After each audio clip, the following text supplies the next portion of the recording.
I think a lot of people generally try to overthink the future and they dwell too much on the past. So it's like my whole thing is just controlling the moment and just being the best version of myself in the moment, because, you know, I can't control how this next season is going to go. I can't control about how tomorrow's going to go or whatever it may be. You know, all I can control about is being the best version of myself in this moment and doing what I can to work towards my future and everything like that. So, I mean, that's just really where my mindset is at, and focusing on my own expectations and no one else's.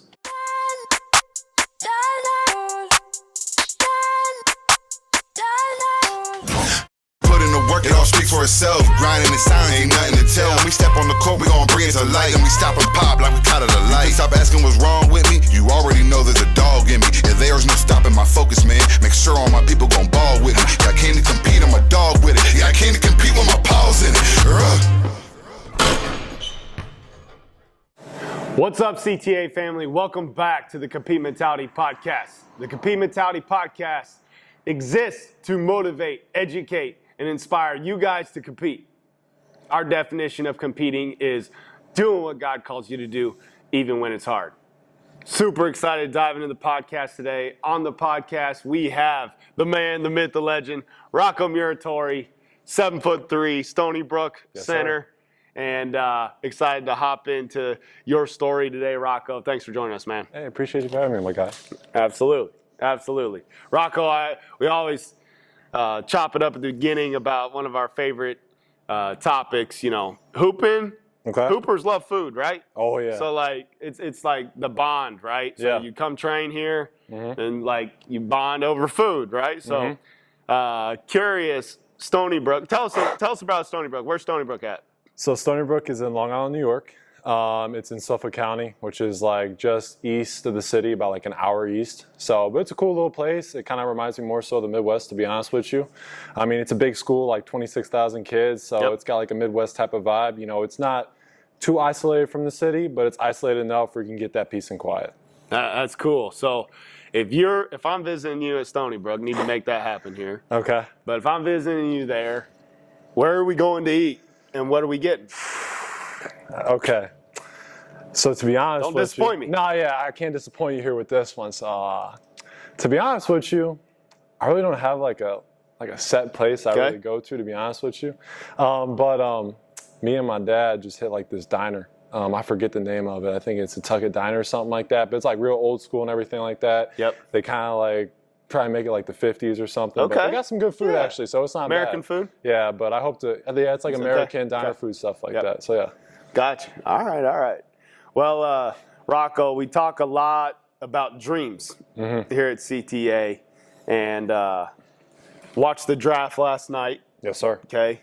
We record this podcast a little bit in advance, so if you're listening to this real time, the draft has been a couple weeks, but I watched the draft last night, and I heard the word dream like in every interview with everybody. Man, it's a dream come true. It's a dream come true. It's a dream come true. So you grew up, have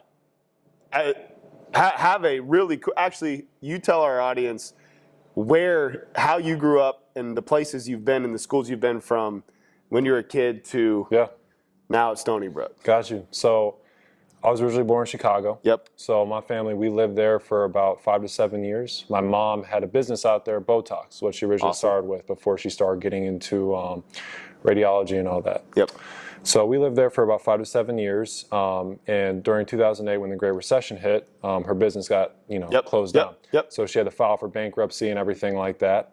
So she eventually got a job here in West Lafayette as a interventional radiologist, and she's done very successful at that. She is head of her department on the board of directors, so she's very successful. But man, I've really been all over the place. I would say definitely like my love for basketball started in Chicago. You know, I grew up a huge Bulls fan. You know, and the city runs off basketball. It has a huge passion and love for the game. And my favorite player was Derrick Rose, as we talked about everything like that. You know, so that's I wanted you to give that context as we talk about dreams. Because I heard all those NBA players talking about, this is a dream come true for me. It's a dream come true for me. And I believe, and we teach, all of us trainers teach our clients here at CTA that your dreams are not a joke or a hallucination. They are placed in your heart for a reason. Yes, sir. Right? So when did you get the dream to be a great basketball player? Man, That was when I was a kid, when I started growing up in Chicago. I mean, to be honest with you, I remember the first jersey my parents got me was a Derrick Rose jersey. Okay. And that inspired me to really just fall in love with the game. And I love Derrick Rose. I love the passion that he played with. Yep. The mindset that he had towards not just the game, but also off the court, the way that he carried himself. Hometown kid. Yeah. So, I mean, that really, like, sparked my interest, you know, seeing him as a hometown kid from Chicago. And we grew up in different neighborhoods and everything like that. But being a hometown kid, being able to play for the hometown team, for the Bulls, you know, it just inspired me to, like, hey, you know, what if I can do it and everything like that. So that was my next question. I'm assuming, well, I'll let you answer it for yourself. Yeah. When you were in the driveway, dreaming, playing in the NBA, what player were you? Derrick Rose. You were Derrick Rose, 7'3", post player, but dreamed he was Derrick Rose. I love it. That's cool. So, Rocco, you were playing, man, the statistics are incredible, like how small the percentage of high school athletes go on to play college. Yeah. And then how even smaller the percentage that play Division I. Tell me about a time when you weren't sure your dream to play Division I basketball was going to happen and how you persevered through it. Yeah, so this is a story. So my sophomore year, it was about, I think it was February. Mid-February, I suffered an MPFL, which is a medial patellofemoral ligament tear. And so on my left knee. So I was going up for a rebound. I think I came down somebody's foot. My kneecap went out of place, went back in, and a ligament just completely tore. And it required surgery. You know, it wasn't anything where I could, like, take 6 weeks off and come back. So that took me about 4 to 8 months to really get back from. And even then, you know, my junior and senior year, I received a lot of, like, complications with it. I remember my junior year, I had a subluxation, which is basically just where the kneecap goes in and out. I had that my junior year, mid-season, and then the same thing happened my senior year, mid-season. So, you know, I really didn't play a lot of games in high school. You know, I had a lot of, you know, injury problems and just couldn't really stay healthy. So I remember, you know, a lot of schools really were looking at me. They questioned my health a lot, which was, you know, which is very important in that process. You know, which I understand, everything like that. So I remember at the time, dude, like, there was only a couple of schools that were showing interest. I remember I was applying to some regular schools just to be a regular student, like just be a regular student, not even like play basketball or anything like that. And, you know, I had a lot going on through my mind mentally, like anxiety and some other stuff, you know, that I had to take care of. You know, so, but man, I really did persevere. I worked hard and I just stayed committed to my dream, and I had faith that I could be a Division I player at the end of the day. So I just kept putting one foot forward in front of the other and just kept staying focused on my path. So that's really about it. Man, that's so inspiring to hear. Wherever you're at, Hoopers, injury, getting told no, not playing. Rocco experienced it. Rocco experienced it, and he's pushing through. He just completed his freshman year at Stony Brook Division I level. And I'm telling you right now, you're just beginning to see the beginning of Rocco Muratori, but that's a whole nother discussion. But wherever you're at, keep pushing through. Keep going. Don't quit. Do not let anyone tell you what you can and can't do. Most definitely. Okay? I don't care if it's me, a recruiter, coach, a scout. Don't let anybody tell you what you can and can't do. It comes from within you. Yes, sir. Rocco, we have trained nearly every day for about 6 weeks straight to prepare you getting back. You leave tomorrow to go to Stony Brook, man. You're ready. Yes, sir. I'm excited for your journey. It's a new season. Yes, sir. Romans 12:2 says you will be transformed by the renewing of your mind. You have a completely new mindset going there this year, and I can't wait to see what happens. But just going to Stony Brook, being around CTA, what's a couple things that you're going to take with you on and off the court? Well, it's been honestly a great summer, to be real with you. And you know what, I've been fortunate to play against some really good kids, you know, here at the barn and down in Indy, which has helped me grow as a player, you know, and helped me kind of get my feel back for the game, most definitely. But I think mindset-wise, you know, as we've talked about, you know, I think I've definitely taken a different approach to the game. You know, I would say that I'm more so focused just on the present moment. I think a lot of people generally try to overthink the future and they dwell too much on the past. So it's like my whole thing is just controlling the moment and just being the best version of myself in the moment, because, you know, I can't control how this next season is going to go. I can't control about how tomorrow's going to go or whatever it may be. You know, all I can control about is being the best version of myself in this moment and doing what I can to work towards my future and everything like that. So, I mean, that's just really where my mindset is at, and focusing on my own expectations and no one else's. Listener, go back and rewind that and listen to that again. That was gold, Rocco. And remember, follow me here. The future is a made-up concept. It is always the present moment.